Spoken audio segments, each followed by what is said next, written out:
안녕하세요. 그래의 책 한 줄입니다. 오늘 읽어드릴 책은 신이 부리는 요술 왓칭입니다.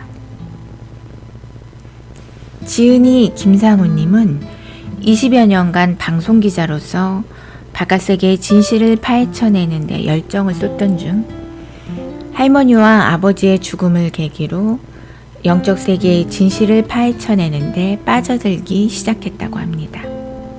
결국 우주의 원리에 눈을 떠 스스로를 치유한 뒤 그 체험을 바탕으로 정신분야 최고의 베스트셀러가 된 왓칭, 신이 부리는 요술을 썼습니다.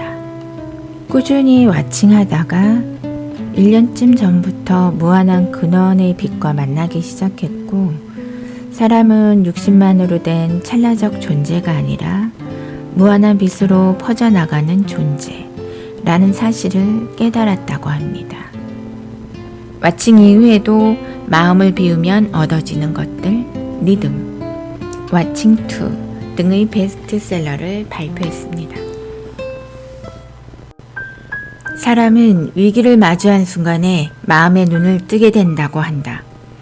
나에게도 위기의 순간이 있었다. 할머니가 세상을 떠난 뒤 몇 년 사이로 할머니를 그리던 아버지마저 뒤를 따랐다. 정직하게 농사일에만 파묻혀 지낸 인생들이었다. 나는 신이 정의롭다면 그들에게 말년이 남아 편안한 삶을 선사할 줄 알았지만 그게 아니었다. 낙상 후 3년 동안 누워있던 할머니의 피부는 얇은 비닐처럼 변해버렸고 등의 피부가 짓물러 심한 욕창이 났다. 아버지도 말년에 시도 때도 없이 콧물과 침을 질질 흘렸고 대소변도 마음대로 못 보는 고통을 맞았다. 고통을 지켜보는 것 자체도 고통이었다. 떠나보내는 것 또한 고통이었다. 신은 왜 그런 고통들을 만들어냈을까? 머릿속이 온통 고통으로 가득 차오르니 내 몸에도 마침내 이상이 찾아왔다. 체중이 갑자기 크게 줄고 머리털도 한 움큼씩 쑥쑥 빠져나갔다. 시도 때도 없이 가슴이 방망이질 해댔다. 지하철역 바닥에 앉아 구걸하는 사람들을 보면 나도 모르게 눈물이 고였다.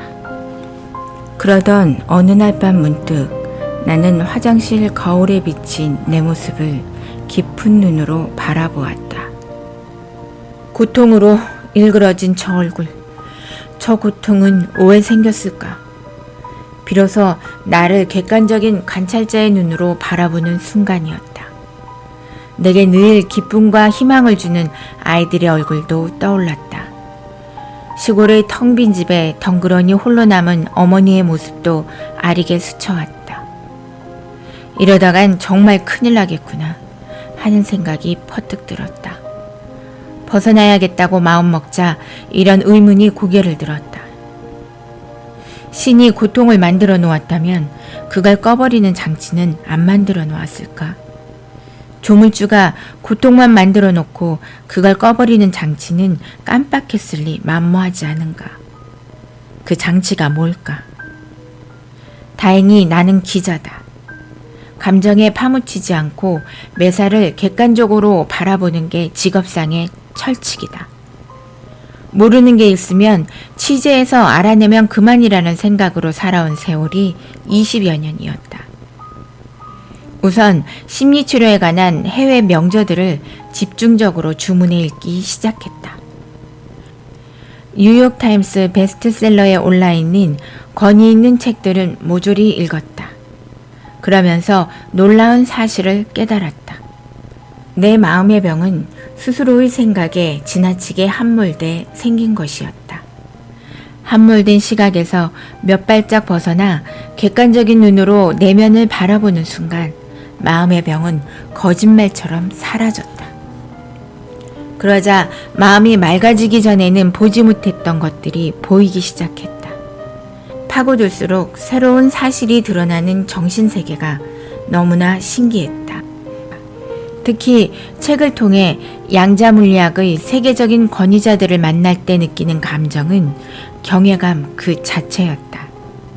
밤마다 명상을 하며 조용히 산책하는 혼자만의 시간도 더없이 즐거웠다.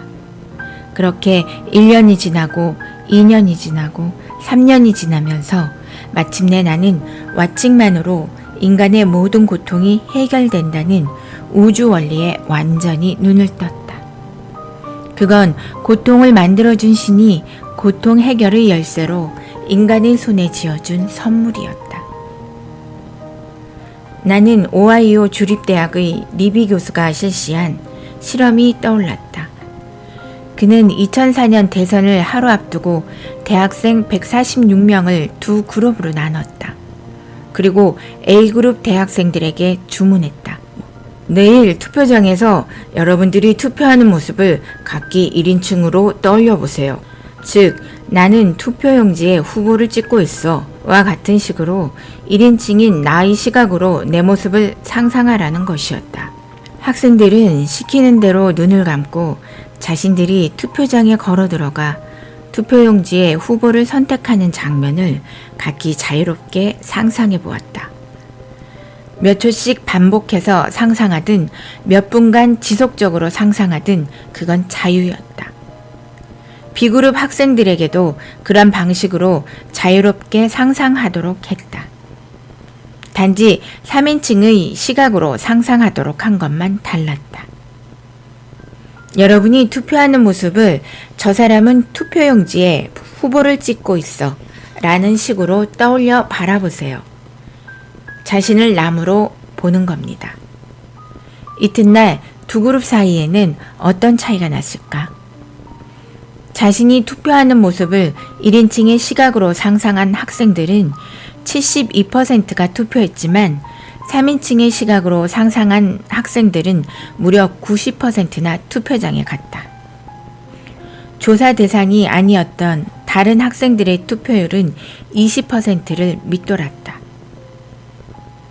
단 한 차례의 상상만으로도 이런 놀라운 차이가 났다.